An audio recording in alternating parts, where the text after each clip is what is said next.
Hello friend, welcome to the channel solution. इसके पहले की वीडियो में हमने बात किया था सीक्वेंस को फॉलो करते हुए what is arrhythmia, what is the basic causes of arrhythmia, classification of arrhythmia, और उसके साथ हमने बात किया पिछले वीडियो में mechanism of action of class 1 यानी कि सोडियम चैनल ब्लॉकर ड्रग के बारे में।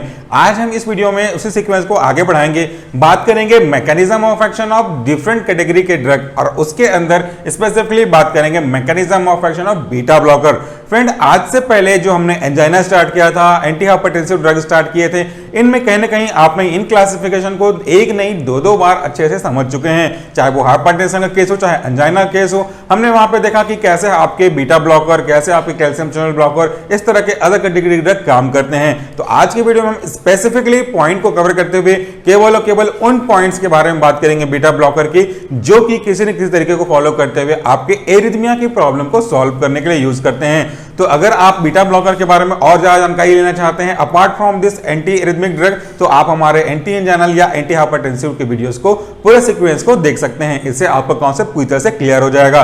चलिए बात करते हैं एंटी एरिथमिक ड्रग के करस्पॉन्डिंग में या उसके रिस्पेक्ट में कैसे हमारे बीटा ब्लॉकर काम करते हैं। सबसे पहले अगर आप बात करेंगे इनकी कुछ इंपॉर्टेंट एग्जांपल की, तो हमारा इंपॉर्टेंट एग्जांपल है प्रोप्रानोलोल और एस्मोलोलोल। तो इस तरह के और भी ड्रग हैं, लेकिन इंपॉर्टेंट ड्रग की अगर बात करेंगे जो कि आपके मेन एग्जाम में आपके ड्रग के नाम को देकर के उनके मैकेनिज्म ऑफ एक्शन और उनके एंटी एरिथमिक ड्रग के इफेक्ट के बारे में पूछ सकते हैं। तो ये जो दो कैटेगरी के ड्रग हैं प्रोप्रानोलोल और एस्मोलोलोल इंपॉर्टेंट है, और इनमें से भी ज्यादा इंपॉर्टेंट है आपका एस्मोलोल। इसके बाद अगर हम बात करते हैं कुछ इंपॉर्टेंट पॉइंट की जो जिसे regarding the note for your chapter, तो ये कहता है both cardioselective and non cardioselective drug are used in treatment of arrhythmia, so they are useful as anti arrhythmic drug. यानी कि हम दोनों तरीके के बीटा ब्लॉकर को, बीटा ब्लॉकर बेसिकली दो तरीके के होते हैं, बीटा 1 और बीटा 2, या ये दोनों के लिए काम करेंगे this is called non selective, या तो स्पेसिफिकली बीटा 1 पे काम करेंगे या तो स्पेसिफिकली बीटा 2 पे काम करेंगे, and these are known as selective beta blocker. तो बीटा 1 ब्लॉकर जो हमारे हैं ड्रग, वो स्पेसिफिकली आपके हार्ट पे काम करते हैं, और सेलेक्टिव बीटा 2 ब्लॉकर हैं जो आपके लंग्स वगैरह पे काम करते हैं। लेकिन ऐसे ड्रग जो या तो सेलेक्टिव हो, चाहे वो बीटा 1 पे काम करें चाहे बीटा 2 पे काम करें, या तो वो नॉन सेलेक्टिव के साथ साथ सेलेक्टिव हो या किसी स्पेसिफिक पार्ट पे काम करें, तो वो दोनों कैटेगरी ड्रग को आप as a anti arrhythmic drug use कर सकते हैं। चलिए अब हम बात करते हैं रेफरेंस की। तो ये जो आज आप नोट्स देख रहे हैं, इसका रेफरेंस हमने लिया हुआ है conceptual pharmacology by P Jagdish Kumar की बुक से। ये बुक आपको इस पॉइंट को समझने में मदद करेगी। साथ ही साथ हमने पद्मजा उदय कुमार की बुक से भी कुछ इंपॉर्टेंट पॉइंट्स को लिए हुए हैं, और जो आप डायग्राम देख रहे हैं इसे हमने केडी त्रिपाठी से डिराइव किया हुआ है। चलिए आगे बढ़े इंपॉर्टेंट पॉइंट को समझने के लिए मैकेनिज्म ऑफ एक्शन की ओर। तो अगर हम इनके मैकेनिज्म ऑफ एक्शन को लेंथी पैराग्राफ में ना लिख करके point two point sequence wise लिखें, तो आपको समझने में भी और आपको एक्सप्लेन करने में भी मदद करेगा। साथ ही साथ आपके जीपैट के इंपॉर्टेंट क्वेश्चन में से ऑप्शन को सेलेक्ट करने में आपकी हेल्प करेगा। तो सबसे पहला पॉइंट क्या कहता है एंटी एरिथमिक ड्रग के केस में? पहला पॉइंट कहता है decrease the slope of phase 4 action potential, या इसी को हम कह सकते हैं according to different book, decrease the slope of phase 4 depolarization of action potential, and that is why it is resulted in decrease firing rate of impulse in cardiac system. इसका मतलब क्या हुआ? इसको समझने के लिए आपको पिछले वीडियो को थोड़ा सा रिकॉल करना पड़ेगा, और आपकी मदद करने के लिए हमने उस डायग्राम को दोबारा आपके व्हाइट बोर्ड पे बनाया हुआ है। आपने देखा कि एक्शन पोटेंशियल बहुत ही इंपॉर्टेंट है किसी भी एक्शन को इनिशिएट करने के लिए। It means regarding the ions के कंसंट्रेशन के अकॉर्डिंगली इनके extra to intra, intra to extra, इस तरह के मूवमेंट को इनिशिएट करने के लिए। कार्डियक के साथ एक खास बात आपने ये भी देखी है कि इनके जो सेल हैं इनकी प्रॉपर्टी ये होती है कि ये ऑटोनॉमिसिटी शो करते हैं, कंडक्टिविटी शो करते हैं, यानी कि इनका जो कंडक्शन है, इनका जो बीटिंग का प्रोसेस है, ये किसी आपके इच्छा के डिपेंडेंट नहीं होते हैं। ये ऑटोमेटिकली आपके नर्व कंडक्शन को एक्सेप्ट करके इनका कंडक्शन, इनका बीटिंग बाय डिफॉल्ट आपके बर्थ के समय से ही चलता रहता है। तो ये कुछ स्पेसिफिक प्रॉपर्टी है। तो अगर हम बात करते हैं एक्शन पोटेंशियल की, तो एक्शन पोटेंशियल में बेसिकली दो फेज आपको देखने को मिलेंगे, बीच का एक फेज और है जिसमें हम मेन रूप से बात करेंगे तो डीपोलराइजेशन, रीपोलराइजेशन और बीच का एक छोटा सा प्लेटो फेज। डीपोलराइजेशन कहने का मतलब होता है जब कोई एंट्री होती है ऐसे चार्ज की जिनके पास पॉजिटिव चार्ज हो, तो वो कहलाता है depolarisation. D for D, that is stand for धन, that is the positive charge denoting the positive charge. So entry of positive charge is simply known as a depolarization, or vice versa. When depolarization occurs, there is the entry of positive charge ions across the cell membrane. इसी का उल्टा आप देख लीजिए, अगर आप repolarization के बारे में बात कर रहे हैं तो इसका मतलब होता है कि वहां पे कोई नेगेटिव चार्ज वाला आयन आपके एक्स्ट्रा से इंट्रा की ओर मूव कर रहा है, या तो कोई ज्यादा पॉजिटिव चार्ज वाला आयन इंट्रा से अब बाहर की ओर जा रहा है। इन दोनों कंडीशन में सेल के अंदर का जो चार्ज का बैलेंस है वो नेगेटिविटी की ओर बढ़ रहा है। तो ये है हमारे डीपोलराइजेशन और रीपोलराइजेशन के फेज। अगर हम बात करते हैं इसी एक्शन पोटेंशियल की, तो यहां पे आप इस जो ग्राफ देख रहे हैं यहां पे इंपॉर्टेंट पॉइंट देखेंगे तो ये है हमारा फेज 4 और ये भी है हमारा phase 4। This is phase 0, phase 1, phase 2 और ये हमारा फेज 3 है।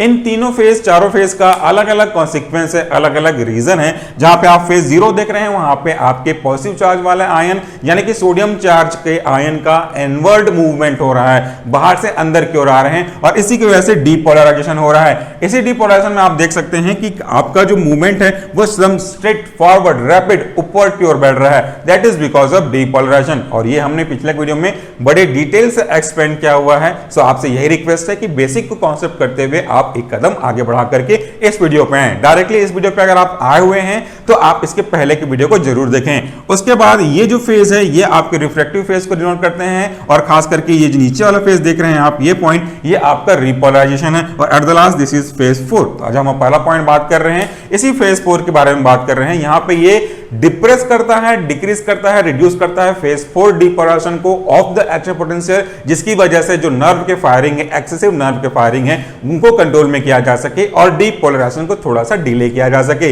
इसकी वजह से आपकी जो हार्ट की बीटिंग है इन पे आप कंट्रोल कर सकते हैं और एरिथमिया के प्रॉब्लम को थोड़ा सा कंट्रोल कर सकते हैं। अगर आपको ये नहीं मालूम है what is the meaning of arrhythmia तो एक बार फिर से जान लीजिए। इसी के बीच में आपके हार्ट के बीट के प्रॉपर रेट, रिदम या साइट ऑफ ओरिजिन में किसी तरह की एबनॉर्मैलिटीज हो जाए, जिसका मतलब है या तो आपका हार्ट बहुत ज्यादा बीट करने लगे, टू फास्ट बीट करने लगे, या तो टू स्लो बीटिंग करने लगे, तो इस कंडीशन को हम क्युमुलेटिव रूप से एरिथमिया कहते हैं। बढ़े हुए जहां पे heart rate too fast beat करता है इसे हम टैकीकार्डिया कहते हैं और हार्ट जब टू स्लो बीट करता है तो इसे हम ब्रेडिकार्डिया कहते हैं। इन सब सारे पॉइंट्स को भी हमने पहले की वीडियो में एक्सप्लेन किया हुआ है। तो चलिए अगला पॉइंट देखें। अगला पॉइंट कहता है decrease automaticity in SA node as well as in Purkinje fibre. ये भी पहले की वीडियो में आपने देखा। सोडियम चैनल ब्लॉकर के जितने भी क्लास 3 थे, class 1A, class 1B, class 1C, इनमें भी इन पॉइंट को हमने अच्छे से एक्सप्लेन किया हुआ है। इसका क्या मतलब हुआ, आपको हमने बताया कि हार्ट के पास एक ऑटोमेटिसिटी की प्रॉपर्टी होती है। ऑटोमेटिसिटी कहने का मतलब होता है automatic ability, it is simply known as the automaticity, यानी कि कोई भी चीज बिना किसी के एक्स्ट्रा या ओवर कंट्रोल के अपने आप स्टार्ट करना स्टार्ट करे, this is simply known as the automaticity. तो आपका जो हार्ट है वो बेसिकली एक्सटर्नल स्टिमुलाई पे बेस्ड ना होकर के ऑटोमेटिक कंडक्शन की वजह से बीटिंग स्टार्ट करता है, so that your heart can perform its basic and assigned work. So यहां पे आप देखेंगे कि अगर हम इसके ऑटोनोमिसिटी को डिक्रीज करते हैं और खास करके कहां पे, 2 पॉइंट पे, एसए नोड और पुरकिंजे फाइबर पे, तो आप भी एरिथमिया को कंट्रोल कर सकते हैं। यहां पे इन 2 पार्ट्स का काम क्या है ये भी हमने आपको कहा कि आपको इसके लिए एचपी की अच्छी बुक को फॉलो करना पड़ेगा। एसए नोड का मतलब आप जानते हैं, इट इज आपके हार्ट का मेन पॉइंट है, this is also known as a pacemaker, यानी कि एक ऐसा पॉइंट हार्ट का जो कि पेस जनरेट करता है। इसके आसपास कुछ और लेटेंट पेस मेकर होते हैं जो इसके पेस को एक्सेप्ट करते हैं और कुछ मात्रा में उस पेस का एडअप कर देते हैं, जिसकी वजह से एडिशनल आपका जो बीट है वो बढ़ जाता है and that is converted into a arrhythmia और it is simply can say that it is a tachycardia, क्योंकि वो एक्स्ट्रा बीट को, एक्स्ट्रा पेस को एडअप कर रहा है। साथ ही साथ आप देखेंगे पुरकिंजे फाइबर, तो पुरकिंजे फाइबर के बारे में भी हमने बताया है कि आपके एसए नोड को लेकर के वो कैसे बंडल ऑफ इसको साथ काम करते हुए, दोनों के साथ काम करते हुए उस करंट का प्रोपगेशन करते हैं ताकि हमारे हार्ट का प्रॉपर कॉन्ट्रैक्शन हो सके और अपना हार्ट वो काम को कर सके जिस काम के लिए हार्ट को असाइन किया गया है, यानी कि proper pumping and beating of blood through out the body. ये उसके काम को कंट्रोल करते हैं। तो हमारे जितने भी बीटा ब्लॉकर ड्रग हैं, चाहे वो नॉन सेलेक्टिव हो चाहे सेलेक्टिव हो, स्पेसिफिकली एग्जांपल की बात करेंगे तो प्रोप्रानोलोल और एस्मोलोल, ये जो ड्रग हैं ये आपके हार्ट के ऑटोमेटिसिटी को कंट्रोल करते हैं, थोड़ा सा इनहिबिट करके एंटी एरिथमिक इफेक्ट का रूप लेकर आपको इफेक्ट शो करते हैं। अगला पॉइंट है दे do not have effect on excitability. इस पॉइंट को अंडरलाइन करें, दे डू नॉट हैव, ये हैव के साथ साथ दे डू नॉट हैव को भी हमको याद रखना पड़ेगा, क्योंकि इसके पहले की वीडियो में आपने देखा सोडियम चैनल ब्लॉकर के केस में कुछ सब क्लास ऐसे हैं जो एक्साइटेबिलिटी को भी अफेक्ट करते हैं। So you should remember this point so that you may able to compare the point between different classes and sub classes। यहां पे ये चीज ध्यान रखिएगा कि कौन से क्लास के पास है और कौन से क्लास के पास डोंट हैव की कंडीशन होती है। तो यहां पे जब हम बात कर रहे हैं बीटा ब्लॉकर के, तो ये do not have any effect on excitability. Now what is excitability? Cardiac cell के दो मेन प्रॉपर्टी हैं, ऑटोमेटिसिटी और एक्साइटेबिलिटी। एक्साइटेबिलिटी मतलब एबिलिटी टू गेट एक्साइट, यानी कि ऐसा कंडीशन जहां पे आपके जो कार्डियक मसल हैं वो किसी सिग्नल मॉलिक्यूल को एक्सेप्ट करके सेल्फ करके उसको एक्साइट करते हैं, जिसकी वजह से आपका जो एक्शन पोटेंशियल है अकॉर्डिंगली आपके हार्ट का प्रॉपर कंडक्शन स्टार्ट होता है। तो ये जो बीटा ब्लॉकर ड्रग हैं, ये ड्रग एक्साइटेबिलिटी पे अपना कोई इफेक्ट शो नहीं कर पाते हैं, so they do not have any effect on excitability. अगला पॉइंट कहता है they decrease the conduction velocity in AV node. ये जो आपके बीटा ब्लॉकर हैं वो कंडक्शन वेलोसिटी को कंट्रोल करते हैं, इनहिबिट करते हैं। कंडक्शन वेलोसिटी मतलब is the power of the in case of power, and conduction मतलब होता है कि आपके उस प्रॉपर कार्डियक नर्व इंपल्स का कंडक्ट करना एक पर्टिकुलर सेल्स में या डिफरेंट सेल्स में अकॉर्डिंगली। तो ये कंडक्शन वेलोसिटी को डिक्रीज करते हैं एवी नोड पे, जहां से आपने देखा कि कैसे कोई चीज मूव करती है आगे फर्दर की ओर। अगला पॉइंट कहता है they decrease refractive period in AV node. ये जो है आपके बीटा ब्लॉकर वो रिफ्रैक्टिव पीरियड को भी डिक्रीज करते हैं, खास करके ऐसे केस में जब कोई पर्टिकुलर पर्सन एरिथमिया के केस में हो। और ये जो इनका रिफ्रैक्टिव पीरियड डिक्रीज करने का क्या इफेक्ट होगा, तो अगर आप देखेंगे जैसे इसी ग्राफ में अगर हम समझना चाहेंगे तो ये आपका इफेक्टिव केस है रिफ्रैक्टिव पीरियड के केस में, तो ये इसको डिक्रीज करते हैं, मतलब ये जो आप साइमल्टेनियसली यहाँ पे इमेजिन कर रहे होंगे इस स्लोप को वो बढ़ा देता है, जिसकी वजह से जो केस ऑफ एक्शन पोटेंशियल है ये अफेक्ट हो जाते हैं। तो ये उनके काम करने का एक तरीका है। अगला पॉइंट देखेंगे तो do not alter the duration of action potential. ये एक्शन पोटेंशियल के ड्यूरेशन को अफेक्ट नहीं करते हैं, अनलाइक आवर क्लास 1 ड्रग यानी कि सोडियम चैनल ब्लॉकर ड्रग। पिछले वीडियो में आपने देखा कि कुछ class of sodium channel blocker ऐसे हैं जो एक्शन पोटेंशियल के ड्यूरेशन को अल्टर करते हैं, उनको इंक्रीज करते हैं, बट हमारे बीटा ब्लॉकर के जो ड्रग हैं इनका आपके इस duration of action action potential पे कोई इफेक्ट नहीं है। तो यहां पे दो चीजें ऐसे मिली जो इफेक्ट शो नहीं करती हैं, और ये ही दो पॉइंट ऐसे हैं जो कि आपके जीपेट या दूसरे कॉम्पिटिशन एग्जाम के पॉइंट ऑफ व्यू से पूछी जा सकती हैं, क्योंकि बाकी सारे तो उनके काम है, टू डू वर्क है, but they do what they don't do is more important than what they do। तो इसके केस के साथ अकॉर्डिंगली आपको ये जो तीसरा पॉइंट है और ये आपका जो छठवां पॉइंट है ये आपके कॉम्पिटिशन के पॉइंट ऑफ व्यू से, एग्जांपल के पॉइंट ऑफ व्यू से इंपॉर्टेंट हो सकता है। डायरेक्ट क्वेश्चन इसके ऐसे नहीं बनेंगे, दे डू नॉट हैव। ऐसा क्वेश्चन बन सकता है कि which of the following property is not possessed by beta blocker. तो इसके कैटेगरी में आपको सारे ऑप्शन दिए जाएंगे और एक ऑप्शन इन दोनों में से कोई एक होगा कि दे do not have the effect on excitability or they do not alter the duration of action potential। तो ये पॉइंट आपको याद रखने होंगे, क्योंकि ये दोनों प्रॉपर्टी आपके पहले की क्लास के ड्रग के साथ यानी कि सोडियम चैनल ब्लॉकर के साथ पजेस होते हैं, तो ये आपको डिफरेंशिएट करने के लिए इंपॉर्टेंट रहेगा। तो अगला पॉइंट है दे एबॉलिश द रीएंट्रेंट एरिथमिया। ये क्या होता है फ्रेंड? इसके पहले के पार्ट में जब हमने बात किया था basic arrhythmia, causes of arrhythmia, तो आपने एक वर्ड को बड़े अच्छे से समझा होगा, what is that is a re entry phenomena.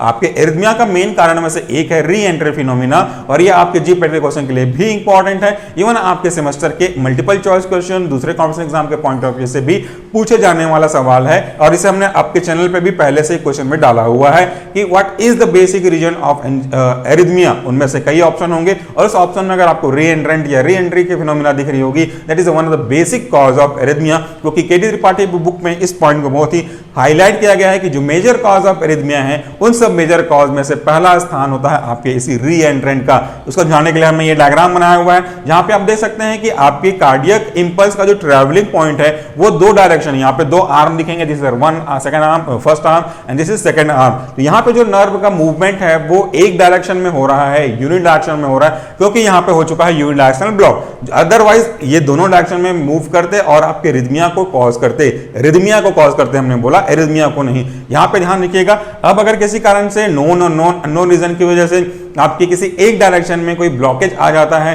तो इसकी वजह से यूनिट डायरेक्शन ब्लॉक कॉज होगा, that is unit directional block, और इसकी वजह से जो नर्व है वो री एंट्रेंट करने लगेंगे, री एंट्री करने लगेंगे आपके सेकंड साइड में। तो री एंट्री मतलब दोबारा एंट्री अपार्ट फ्रॉम इस मेन पाथ। तो यहाँ पे जो री एंट्रेंट करंट होंगे ये अपने आप में कुछ एडअप कर देंगे आपके उस पेस में और आपके उस बीटिंग प्रॉपर्टी में। तो इस वजह से हमारा हार्ट है वो एक्सेस बीट करने लगेगा, टू फास्ट बीट करने लगेगा, and that is simply cause a arrhythmia. Specifically अगर आप जाना चाहेंगे that is specifically called as a tachycardia. तो ये री एंट्रेंट की वजह से एरिथमिया कॉज होते हैं। हमारे बीटा ब्लॉकर एबोलिश करते हैं इसी तरह के री एंट्रेंट को, री एंट्री को इनहिबिट कर देते हैं, जिसकी वजह से एरिथमिया के कॉज को, एरिथमिया की प्रॉब्लम को काफी हद तक अंडर कंट्रोल में लेकर के आते हैं। हैं। तो फ्रेंड, ये हो गई कुछ selected important points regarding mechanism of action of a beta blocker in response to anti arrhythmic drug. तो ये उनके काम करने के तरीके हो गए। यहाँ पे कुछ पॉइंट हम एक्स्ट्रा ऐड कर रहे हैं रिगार्डिंग ड्रग। तो आज हम इस जो ड्रग के बारे में बात कर रहे हैं वह आपके इंपॉर्टेंट ड्रग में से एक है एस्मोलोल।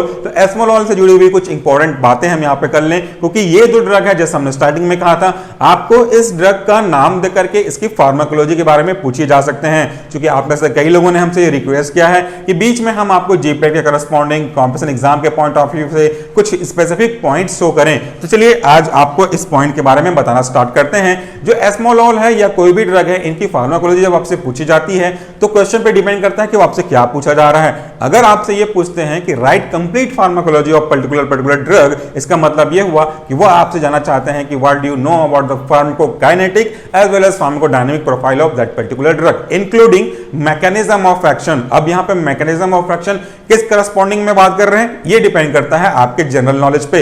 यानी कि अगर आपसे बीटा ब्लॉकर का डायरेक्टली पूछा जाए कि what is a beta blocker, explain this mechanism of action और राइट फार्माकोलॉजी ऑफ प्रोप्रानोलोल और एस्मोलोल, तो यहाँ पे क्वेश्चन ये उठता है कि किस करस्पॉन्डिंग, एंटी हाइपरटेंसिव के करस्पॉन्डिंग, एंटी एंजाइना के करस्पॉन्डिंग या एंटी एरिथमिक के करस्पॉन्डिंग। तो सीधा सा जवाब है, अगर इसके क्वेश्चन के पहले कोई और क्वेश्चन है जिसमें ये पूछा है कि किसके करस्पॉन्डिंग, तो आपको इजी हो जाएगा।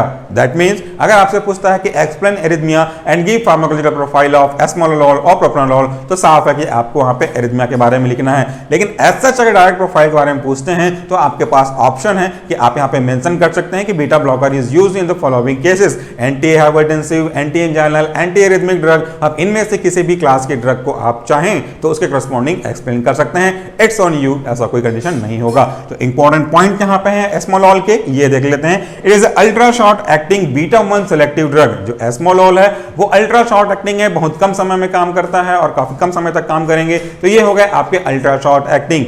ये बीटा 1 सेलेक्टिव है स्पेसिफिकली। ये भी हमने डिस्कस किया कि क्या होते हैं बीटा 1 सेलेक्टिव और क्या होते हैं बीटा 2 सेलेक्टिव।